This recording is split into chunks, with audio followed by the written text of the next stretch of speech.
Hi, I'm Mason Marangella from Vertex Effects, aka The Rig Doctor, and today we're unpacking Eric Clapton's 80s era rack tones. Now, this was one of his most underrated tones, in my opinion, that incorporated a lot of cutting-edge stuff, along with some vintage and modern mixtures of some of the best stuff that was available at the time. I'm going to show you using some of our effects, as well as generalizations about other sorts of effects you could use to get these types of tones so that you can nail some of those classic Eric Clapton 80s era rack tones. Let's do it.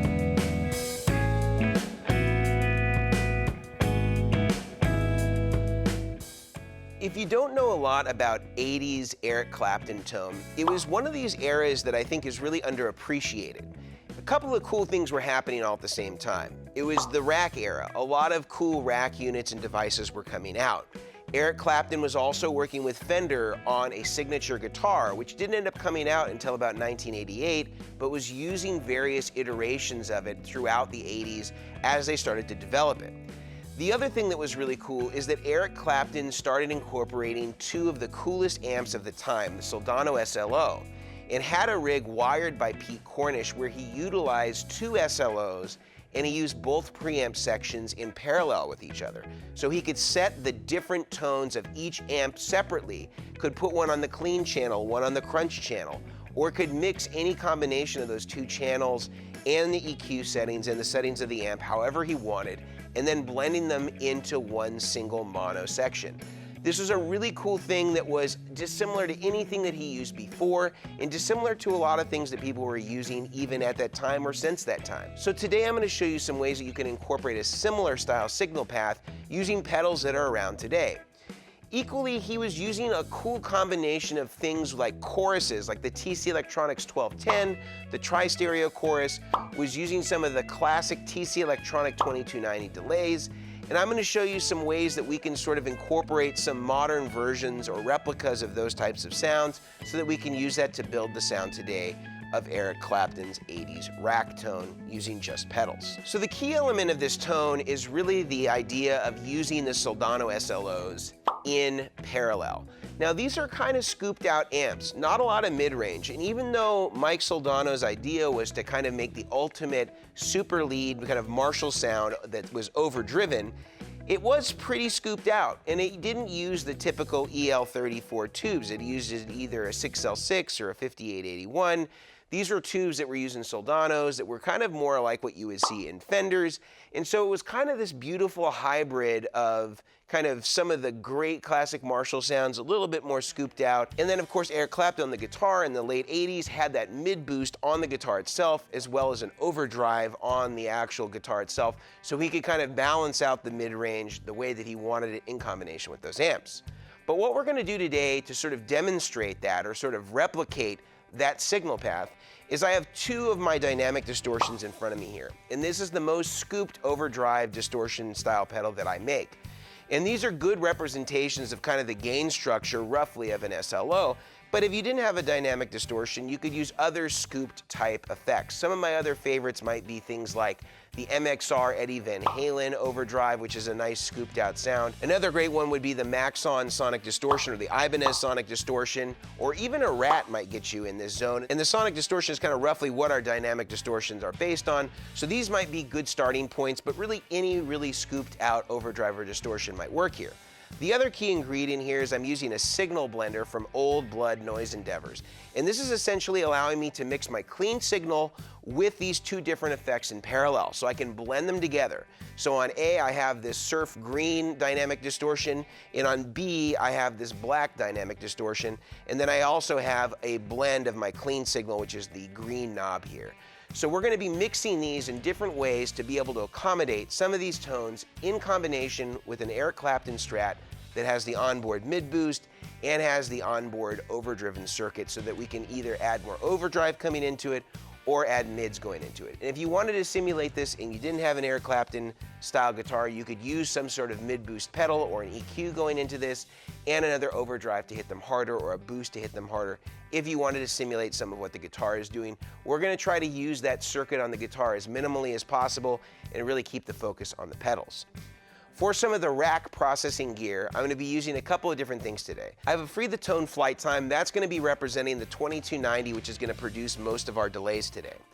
Equally, we're going to be using two different choruses because Eric Clapton used two different choruses. I'm going to use a TC stereo chorus to represent the 1210 kind of widening sound, and I'm going to use a Jacques Meistersinger as our tri-stereo chorus sound to kind of create some of that movement and ambient sort of modulation that's in a lot of the Eric Clapton solos and even in a lot of the clean parts. I have my Nile compressor here that we're going to use in place of the rack compressor that Eric Clapton had if we need to tighten things up a bit. And otherwise, we're going to be going straight into a clean amplifier and trying to do everything that we can using the two distortion pedals, in this case dynamic distortion, mixing those in parallel, and then using some of those ambient processing effects just to have those finishing touches.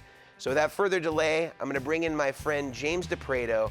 He's going to be our Eric Clapton today, and we're going to run through a couple of the classic songs from the 80s that were famously recorded by Eric Clapton so that you can get a sense of how close we can get to it with this signal path and using these scooped overdrives, mixing them in parallel into a clean amp platform to nail the 80s era Clapton rack tone. Let's do it. First song up, we're going to do Forever Man. This came out in 1985 on the record Behind the Sun. We're going to be using, again, a combination of these two dynamic distortions mixed in parallel to emulate some of the Soldano sound. We're going to do some processing with some of the wet effects that I mentioned before, and we'll give you some settings in the description and below in the video so you know roughly where we were on this in terms of the BPM, in terms of the repeats, the mix, things like that, and we'll give you a nice overhead shot of exactly how we've set these pedals in the mixes so that you know roughly how you could emulate this through a clean amp. Let's go to James and let's do it.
Sounded great. I think we really got close with a lot of these different effects here, really getting close and paying homage to those tones. But let's go to another song during that same era. This next song is called She's Waiting. It was off the same record, Behind the Sun.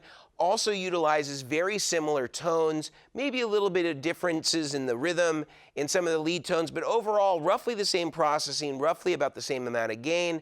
So I'm gonna have James come back, nail these tones for us, dial it in. We'll show you exactly the settings that we're using with the overhead cam. I will put those below in the video. We'll also show you what we're going to be using as far as the processing effects and roughly where we're setting those BPMs, the mixes, the repeats, things like that, so you can roughly approximate this with the gear that you have at home.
What a great song. One of my absolute favorite Clapton tones. Definitely loving that one. But let's do another one and see if we can still maintain the streak that we're on of being able to nail some of these 80s tones. Let's go to the next song, which is Bad Love. This came out in 1989, and it was during the time that the Eric Clapton Strat was now in full production, so definitely would have been some usage of the TBX tone control and also the gain control on the back tone knob. We're going to be trying to nail this again using the exact same setup, 2 dynamic distortions, mixing them perfectly in parallel, doing a little bit of processing with some of our wet effects. We'll show you our signal path, exactly how we're doing it. You'll be able to see overhead how we're setting these dynamic distortions, and so you have an idea, again, how you can set this up at home.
Great playing there by James. Really love what he's doing, how he's interpreting these and kind of creating more guitar-centric versions of these classic songs. But let's go to one final song. This last song will be the song Pretending, also another Eric Clapton song that I love. Again, using the dynamic distortions in parallel, doing some wet processing with a few of the other effects afterwards going into that clean amp. I'm going to show you exactly how we're setting BPMs, roughly where we're setting mixes, repeats, things like that. You'll get to see how we're setting the dynamic distortions and the mixes on the mixer here of each of these to create the gain sound. Let's get into this one, last one. I can't wait to hear it.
So that was the 80s era Clapton rack tones. I really feel like we got really close to a lot of these in incorporating this particular signal path. And really all this is going to require from you, again, is not necessarily getting the dynamic distortions, but any sort of mid-scooped overdrive I think will get you in that terrain. Using a parallel mixer like the one that we have here from Old Blood Noise Endeavors is great because you have a mix of the A and the B signal so that you can mix the two different pedals, and you have your dry so you can mix that in as well to get a little bit more fidelity if you need it. And again, using a 2290 or a replica of one isn't necessarily something that you're going to need. You could just as well be using cheaper delays from Boss or stuff that's more available and kind of roughly locking it into maybe some of that more kind of ducking delay, sort of like what the 2290 did. I think will definitely get you in the zone. But I think the core principal part of it is really these parallel distortion devices emulating that SLO tone, mixing them together. That's definitely going to get you there. I want to give a huge shout out to James Deprato for absolutely killing it. If you want to check out more of what James is doing, we're going to link his social media profiles in the description below so you can follow him. He's done some great stuff for us before, is killing it in the game, doing stuff for Dunlop and all the big players, so we're lucky to have him here to be our Eric Clapton today, so big shout out to James. And if you're interested in supporting what we're doing here, I highly recommend that you like, you subscribe, you leave us a comment, maybe tell us some other techniques that you might have used to get those Eric Clapton tones, or maybe ways that we could improve what we did here in creating those parallel distortions and overdrives to emulate that classic SLO. Or if you have other suggestions on pedals that might be good SLO stand-ins, or maybe good stand-ins for the chorus and modulation tones, or for the 2290 style delay, I think that there are probably lots of pedals that we haven't even thought about that you may be very familiar with, so please do tell us that in the comments below. And if you want to support us even further, we offer rig consulting on therigdr.com and offer all custom patch cables for power and audio. You also can support us by heading to vertexeffects.com, where we offer all of our pedals for sale, as well as links to all of the dealerships that carry our products. Until next time, I'm Mason Marangella from Vertex Effects, aka The Rig Doctor, and that was unpacking 80s era Eric Clapton tone. See you later.